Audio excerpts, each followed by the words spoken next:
My game of the day from round 6 of the Tata Steel tournament is Peter Svidler against Magnus Carlsen. Svidler, of course, 8-time Russian champion and Carlsen #1 in the world and world champion.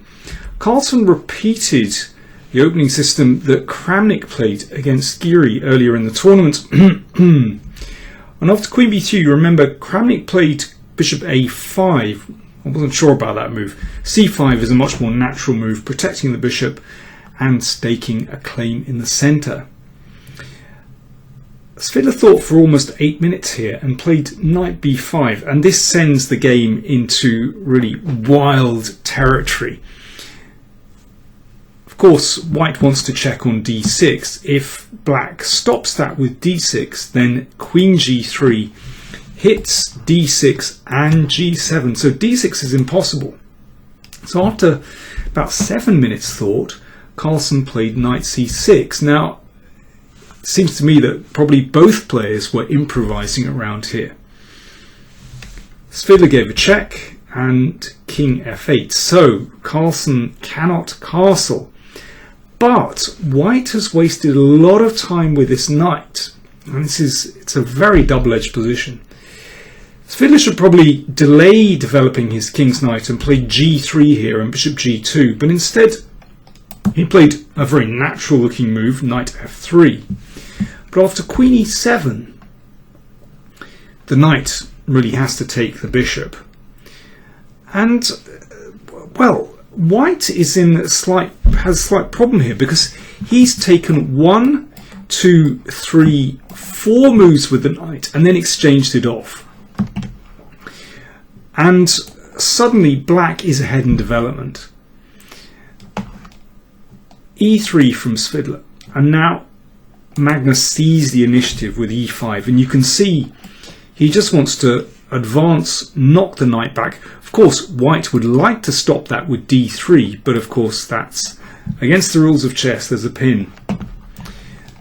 Queen c2 from Svidler. Now, why on earth did he play that? Well, he's looking to play b3 and put the bishop on b2. He has to allow this move e4, and the knight simply has to retreat. So you can see basically white is almost back to square one. Carlsen played knight f6. He was entertaining ideas of sacrificing knight with knight d4. Knight f6 is very sensible. So Svidler has to redevelop. Bishop a5 from Carlsen, threatening knight b4, and perhaps looking to redeploy the bishop via c7. So a3 from Svidler. And now Carlsen played pawn to h5, and he was rather harsh on himself after the game. During the post-mortem with Svidler, he described this move as an absolute brain fart. Well, splendid colloquial English from Magnus Carlsen, but yeah, I think he was being too hard on himself. The computers like this move h5 very much, and I think it rather meets the demands of the position. Black has to try and keep hold of the initiative here, and the idea is that, well, if the knight comes to g3, then the pawn can chase the knight again, but also in some positions it allows the rook to enter the game via h6. b3 played from Svidler, so he's looking to develop his bishop and possibly castle queenside, because he can see that black has a tremendous initiative on the king side. Rook d8 from Carlsen, so he's preparing to advance d5, which he did on this turn. Svidler exchanged off, and now Carlsen played rook takes d5, a move which again Carlsen was very hard on himself. He described this move, rook d5, I hated with all my soul. Well, what's that about? So he would prefer to play knight takes d5 here, and actually he did underestimate this move. Svidler and Carlsen both analysed a very long line here, starting with knight g3. And now black can take on e3 and crash through on d2. white has to give up the queen. But white has 2 rooks and a bishop for the queen. In fact, well, sorry, not yet. Not yet. He has a rook and 2 minor pieces for the queen. In fact, black has a really strong initiative with h4. So knight f5 impossible, because queen d7 with a double attack.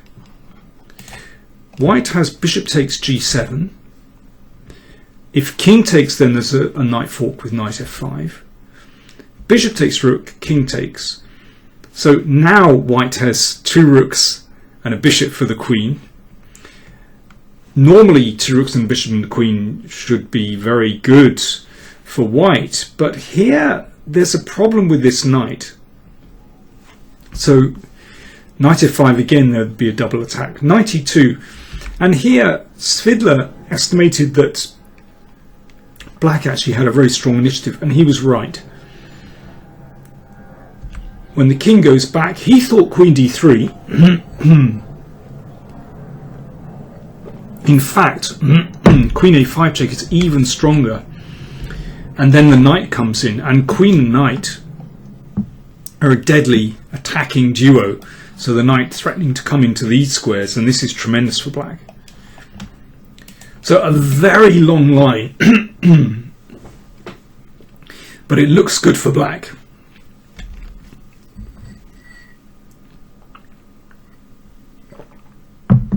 In fact, excuse me, white can avoid that with castle's queenside. And then black has this move knight b4. I mean, this is a crazy position. I mean, this is a forced continuation, and it looks tremendous for black. Forking 2 rooks. In fact, white also has his own threats here with knight f5 and bishop g7 check with a knight fork. So that's very unclear, but it does look as though knight d5 is possibly a stronger move. Anyway, rook d5 played, attacking d2.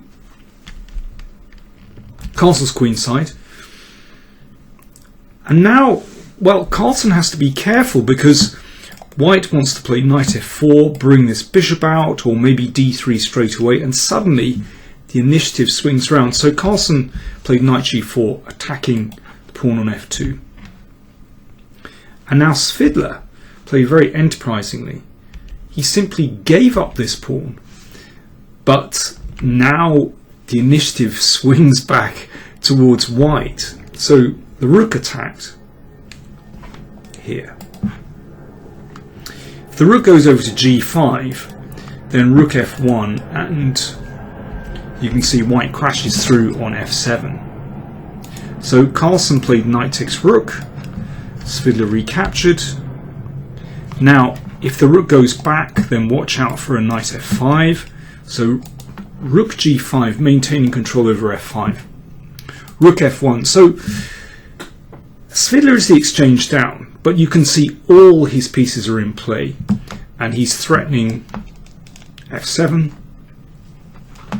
So Carlsen just dropped the knight back to d8, covering. Now white has a lot of options here. Svidler thought at first he should just simply play slowly with king b1, just tucking his king out of the way first before continuing. It was probably a bit slow, and in the end he decided on knight f5, just continuing the initiative. So the queen attacked. The queen nudges over. Now a remarkable move, queen e4, allowing queen takes d2 check.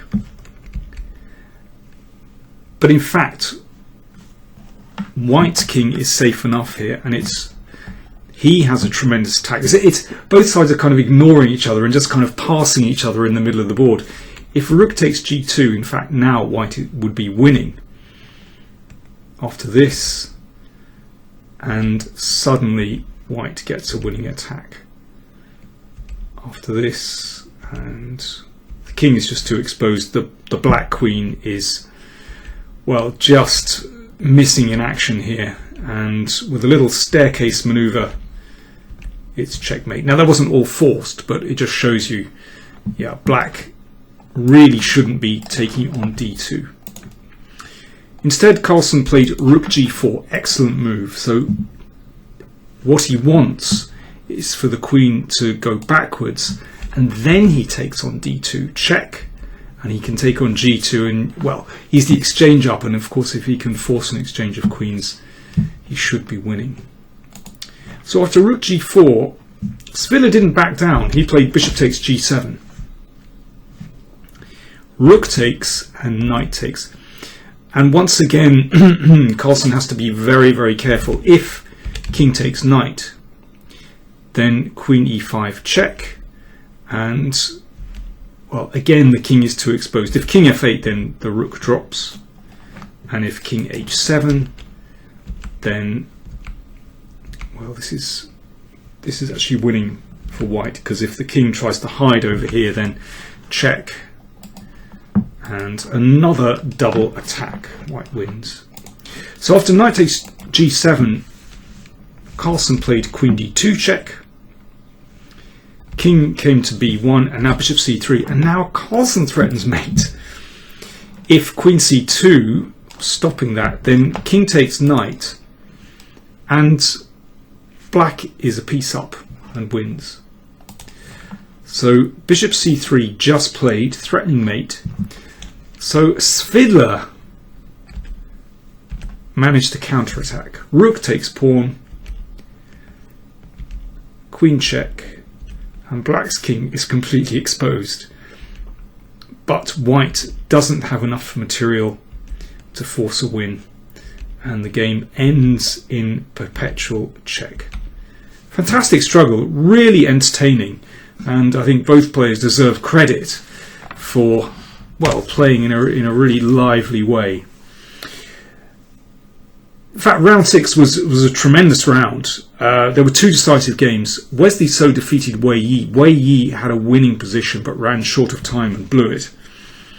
Shahriar Mamedyarov defeated Adiman Bhaskaran in 86 moves. This was a really tough game. Mamedyarov held his nerve, had a slightly dubious position, but kept setting problems for his opponent and won in the end. So that means all the other games are drawn. That means that Mamedyarov now leaps into the lead with 4.5 points. Giri Anand So with 4 points, just behind Kramnik and Carlsen 3.5. And at the bottom, unfortunately, Adiman Bhaskaran and Ho Ifan with 1 point. The big games are round 7. Mamedyarov plays against Wei Yi. Carlsen plays Ho Ifan. Wesley So plays against Giri, and Anand plays Kramnik.